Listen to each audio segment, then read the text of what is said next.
Hello, I'm Davies. I want to talk a little bit about the expansion of the universe and how it might lead to a verifiable proof of what we have to say.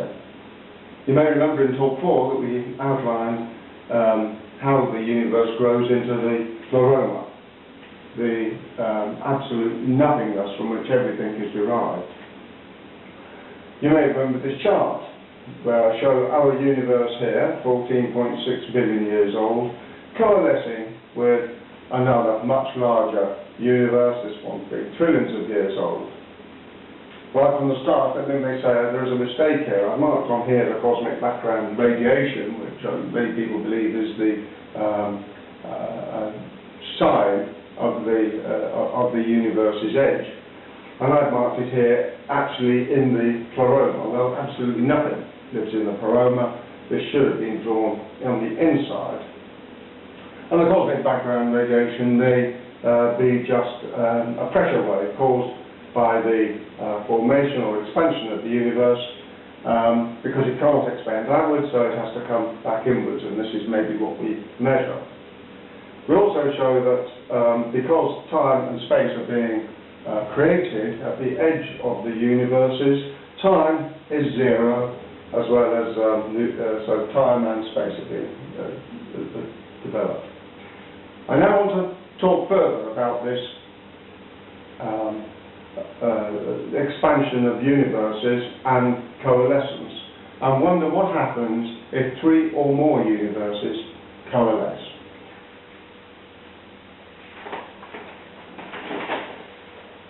Again, the outside here is the pleroma, absolute nothingness, and the universes are, of course, as I explained in previous talks, dual.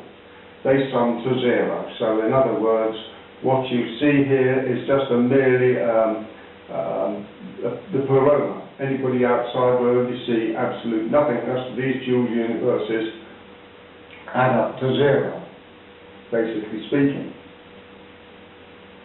You can see here three universes, and as they expand, grow, they begin to impinge on each other. As they impinge, so there becomes an enclosed part of the pleroma. You can see that I've marked it off here in red, this little part here. Now, obviously this is just a two-dimensional representation. It naturally is a three-dimensional representation in our part of the universe. As these continue to expand, so the pleroma area gets turned into the dual universes and becomes smaller and smaller and smaller until finally it is completely taken over by new universe, dual universe. This eventually, this new universe forms a whole, but within it now we can see that in this sort of like interstices area, there is now an area within the universe that is composed of new space and new time. So in other words, an astronaut travelling through this new universe might go through an area of, well, starting off on the outside with zero time, pass through an increasing number of older universe with galaxies and similar, but eventually he would come across a diminishing number of galaxies as the space becomes younger and the time younger.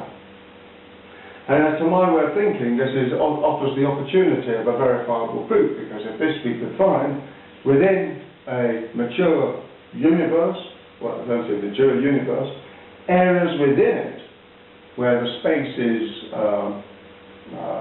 relatively new and the time new. I mean, this region of space may be so primitive that it's opaque because it's contained of plasma.